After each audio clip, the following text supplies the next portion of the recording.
Guys আজ আমরা চলে যাবো হিমছড়ি পাহাড়ে, ওখান থেকে বিচে গোসল করে তারপরে বাসায় আসতে পারি খাওয়া দাওয়া করে। চলুন আজ আমরা চলে যাবো হিমছড়ি পাহাড়। তো আমরা হিমছড়িতে যাওয়ার জন্য নাস্তা নুস্তা করে সবাই রেডি হয়ে বের হয়ে পড়লাম। আর আমাদের গাড়ি চলে আসছে, ভাইয়ারা সবাই গাড়ি ঠিক করলো যে আমরা হিমছড়ি পাহাড়ে যাব। ওখানে ঝর্ণা আছে, পাহাড়ে উঠবো, ছবি তুলবো, অনেক অনেক এনজয় করবো। তারপর আমরা ইনানি বিচে যাব। হিমছড়ি যাওয়ার পথে ভাবলাম কিছু ভিউ নিয়ে নিই। ভিউগুলো এত সুন্দর ছিল, মানে পাহাড়গুলো খুবই ভালো লাগতেছিল দেখতে। যেহেতু আমি গাড়ির উল্টো পাশে বসা ছিলাম তাই ঠিকমতো ভিডিও নিতে পারতেছিলাম না, যতটুকু চেষ্টা করলাম নিলাম। খুবই ভালো লাগতেছিল। ওফ, এই জায়গাটা তো আমার খুব ভালো লাগতেছিল, মনে হচ্ছিল আমি এখনই গাড়ি থামিয়ে যাই সেখানে দৌড় দিয়ে। গাছের ভিউগুলো আর সাগর পাড়ের যে ভিউ কম্বিনেশনটা এত সুন্দর লাগতেছিল যা বলার বাইরে। আসলে তখনকার সেই ফিলিংসগুলো এখন মনে পড়ে দেখলেও যে কেমন লাগতেছিল। তারপর আমরা ঝর্ণার দিকে চলে গেলাম হিমছড়ির। আমরা এখন ঝর্ণার দিকে যাচ্ছি। কেমন এখানে অনেক দোকানপাট, আচার উচার বিক্রি করে, কসমেটিক। ওই যে সাইম চশমা কিনছে, টুপি পরেছে। তো আমরা হিমছড়ি ঝর্ণার সামনে চলে আসলাম। ঝর্ণাটা খুব ভালো লাগতেছিল দেখে, কিন্তু যেমনটা চেয়েছিলাম যে কেমন হয় ঝর্ণা ভাবতেছিলাম তেমনটা ছিল না, এটা নাকি আর্টিফিশিয়াল। তারপর সেখান থেকে আমরা চলে গেলাম হিমছড়ির পাহাড়ে। 300 সিঁড়ি নাকি এখানে, মেবি বলতে পারি না, কিন্তু অনেকে বলে যে 300 সিঁড়ি। তো বাচ্চারা তো আমাদের থেকেই অনেক স্পিড ছিল, তারা আগে আগে হেঁটে চলে যাচ্ছিল আর আমাদের অবস্থা পুরোই খারাপ হয়ে যাচ্ছিল। শেষ শেষ একটু খাই দাও জুস। জুস শেষ হয়ে গেছে, আগুকে পাশে শুরু হয়ে গেছে। ভিউটা দেখেন গাইস, কত সুন্দর। আচ্ছা, কত সুন্দর ভিউটা, আর উপরে উঠলে আরো সুন্দর ভিউ আসবে। হয়ে গেছি, অবশেষে উপরে উঠছি কিনা বলতে পারি না।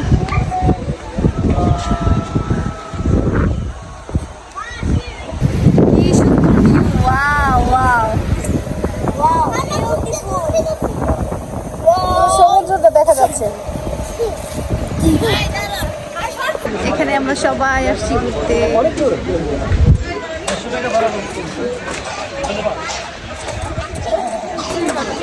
তারপর সেখান থেকে আমরা ইনানি বিচে যাওয়ার জন্য রওনা করে দিলাম যে আমরা ইনানি বিচে যাব। ওই বিচটা নাকি খুবই সুন্দর, যারাই কক্সবাজার আসবেন তারা অবশ্যই ইনানি বিচে যাবেন, খুবই সুন্দর। আর সবচেয়ে বড় কথা অনেক নিরিবিলি, ঘুরে ফিরে অনেক ভালো লাগে। এখন আমরা ইনানি বিচে এসে পড়ছি সবাই মিলে। অনেক ইচ্ছা ছিল এখানে আসার, চলে আসলাম ইনানি বিচে। বাবারে বালু কি গরম, পা পুড়ে গেল। ওরে বাবা।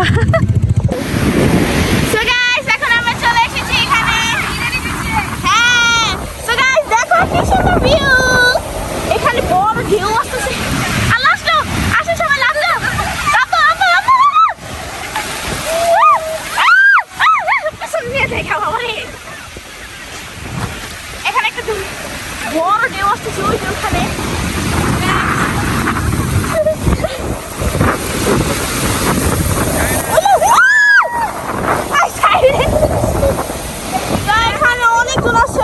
সবাই বসে আছে, তো আমরাই খালি, আমাদের অনেকজন আছে আমাদের এখানে, সেখানে সবাই বসে করছে।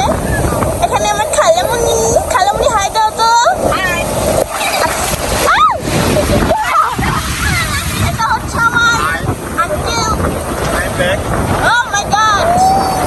So guys, আমরা একটু পরে দেখা করছি। হ্যাঁ হ্যাঁ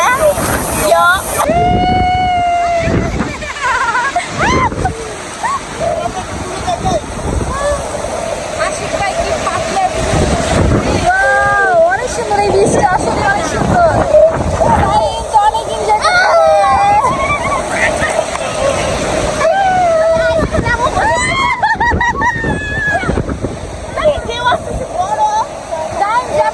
বাবা।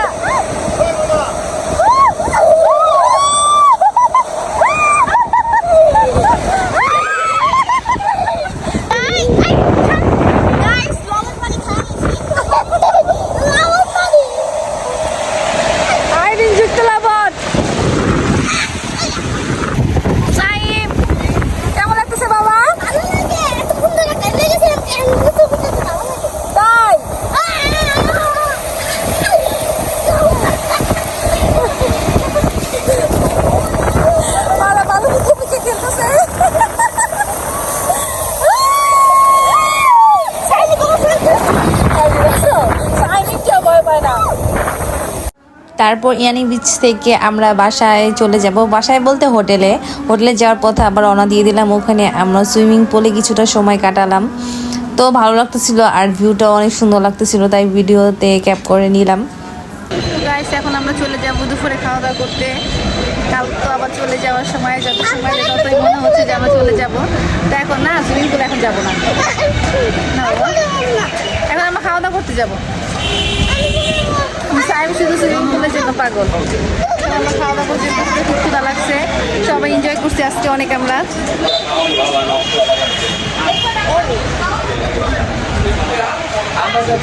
তারপর আমরা দুপুরে খাওয়া দাওয়া করার জন্য হোটেলে চলে আসলাম। কক্সবাজারের খাবার আমার একটু পছন্দ হয়নি, জাস্ট এই হোটেলের খাবারটাই আমার কাছে একটু ভালো লাগছে, আদার্স অন্য হোটেলের খাবার আর ভালো লাগেনি। তো গাইস আমরা আবার খাওয়া দাওয়া শেষ করে বিকালবেলা বের হলাম, কারণ রাত্রেই আমাদের আবার চলে যাওয়ার টাইম হয়ে যাবে। অনেক ঘুরলাম ফিরলাম আজকে, এখন আবার একটু ঘুরবো ফিরবো, খাবো দাবো। রাত 10টা বাজে বাসায় গিয়ে প্যাকিং করে 11টা বাজে আমরা রওনা দেবো। এখন দেখি কোথায় যাওয়া যায়। তো ওদের আমি বলেছিলাম যে আমার প্যারাসেলিং করার অনেক ইচ্ছা, যেহেতু মানে হঠাৎ করে আবার বাসায় চলে যাওয়ার জন্য একটা পরিস্থিতি নিয়েছিলাম। তারপর বললো যে আপু তুমি প্যারাশুটে উঠতে পারবে, এখনও সময় আছে, চলো। তো যে কথা সেই কাজ, আমি চলে গেলাম প্যারাসেলিং করতে। বাচ্চারা অনেক ভয় পাচ্ছিল, কিন্তু আমি অনেক এক্সাইটেড ছিলাম যে আমি উঠবো। তারপর অবশেষে আমি উঠেই পড়লাম, আমি লাস্ট রাইড ছিলাম ওনাদের। তো আমাকে বুঝিয়ে দেওয়া হচ্ছিলো যে কীভাবে কী করতে হবে, কখন ল্যান্ড করার সময় কি করতে হবে।